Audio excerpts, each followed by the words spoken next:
continue talking about my journey and process with stopping smoking.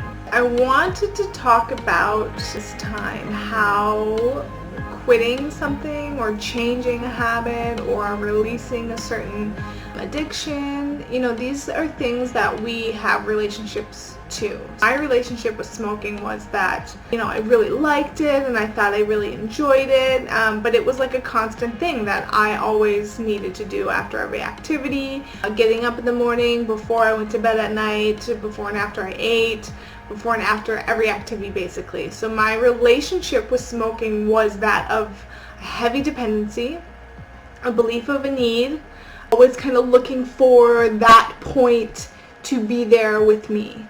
So my relationship was, I would say, very, very dependent. Depending on the nature of the relationship that you have towards something, changing it takes practice.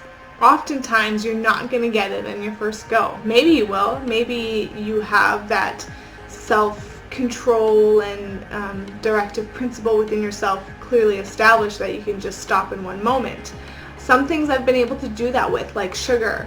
6, 7, 8 years ago, in one moment I decided I wasn't going to drink sugar in my coffee anymore.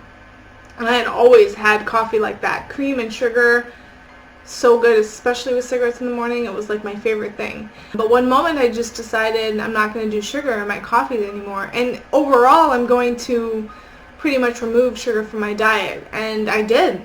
Easily. Like it wasn't a big deal for me. It didn't take a lot of effort on my part. I just decided to not put sugar in my coffee anymore and just to like be aware of my sugar consumption, and it was like an easy thing to do. I didn't really have to think twice about it. It wasn't a struggle for me to change that habit. I quickly started to enjoy my coffee with just cream. I was surprised by that, but that's an example of how your relationship towards something is going to determine how the effort maybe that you have to put in to stop. So with sugar, I didn't have a very dependent relationship on it, obviously. It wasn't a strong relationship. I didn't feel like I couldn't let it go. I was able to let it go in one moment, so that was fine. That was easy.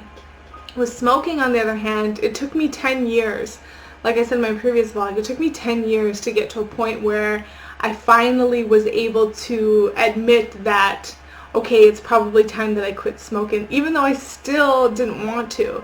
I still think that I want to smoke, but I'm choosing not to. And so that goes to show the relationship that I had with it. I had a really strong relationship to it where I felt like, no, there's no way. I cannot give this up. I cannot get rid of it. I don't want to.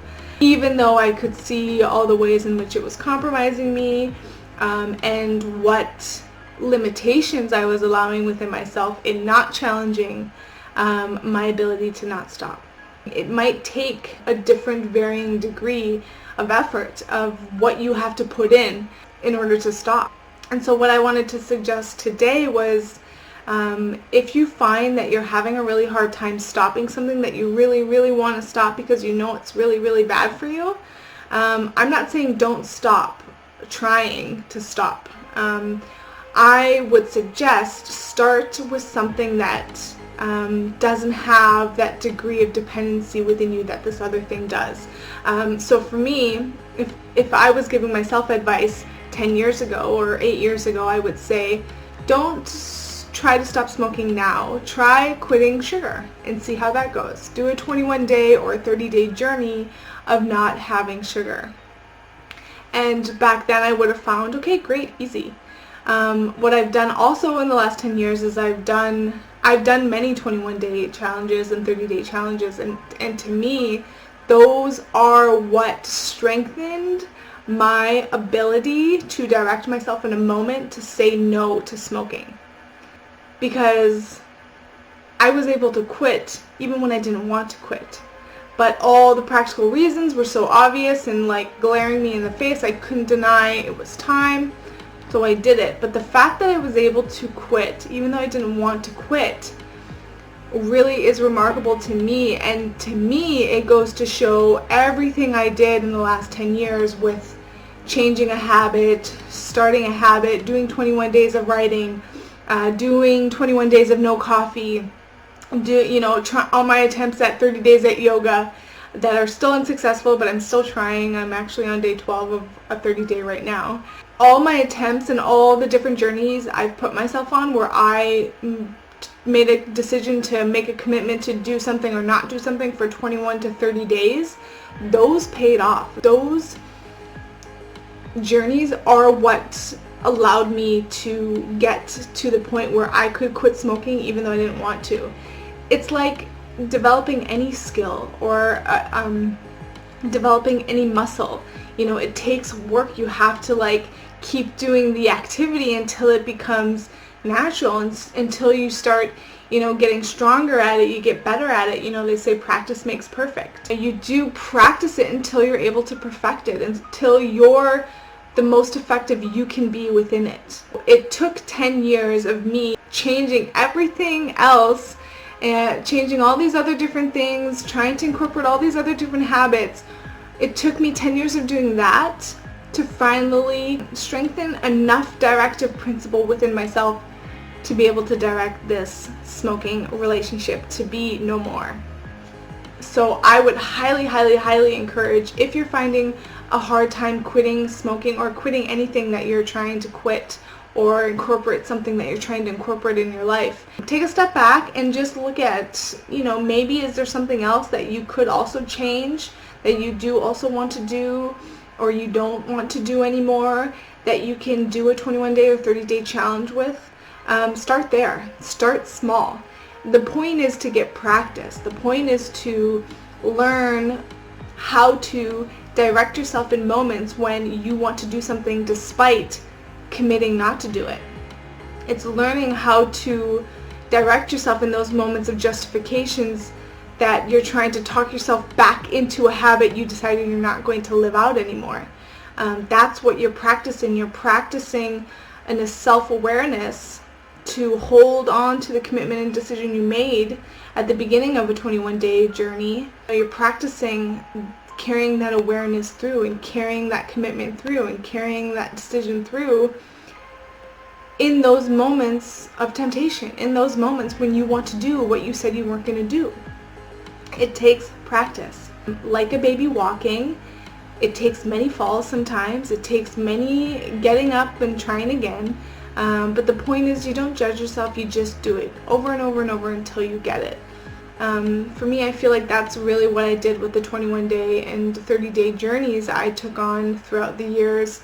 I was just practicing for when it came for me to face this point of stopping smoking.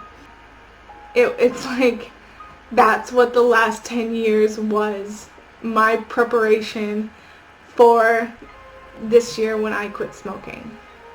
I just want to encourage you guys, don't give up just because you find it's not working, just because you find you keep falling and reverting back to the old habit, or you're not able to let go of this certain thing. Don't give up. Maybe try something else. Don't try to go for, the big prize all at once. Don't try to go for all the glory in one go. Start small. Start baby steps. Take baby steps. Do 21 days of 5 minutes of writing a day, or do 21 days of no watching television if you find you watch a little too much television. Give yourself a specific time on social media, 1 hour a day, 2 hours a day, that's it, and commit to that for 21 days. Do a 30-day journey. Tell me if you're able to do it, because I have yet to be able to do it. Try different ways where you can practice developing that self-directed principle where you learn how to say no to the thoughts that are so convincing. That's really what this is about, and that's really what I wanted to share. It's a practice, and it could take years. Why else are we here? We have this one life, and we do have a lot of time, and we can use the time available to practice perfecting ourselves. Practice, learning how to become self-directive and to make a decision about who we are and who we want to be and what we want to live and what we want our days to be filled with. So that's our choice if we decide to choose. If you have any questions, definitely message me or comment, share the video if you found support. I will be pushing myself to publish weekly, probably Sundays, weekly vlogs, and just sharing myself. And I doubt it will be only smoking, but this is kind of where we're at the moment. Thanks for watching, and give a thumbs up and definitely share if you found support. Thanks again, guys. See you next time.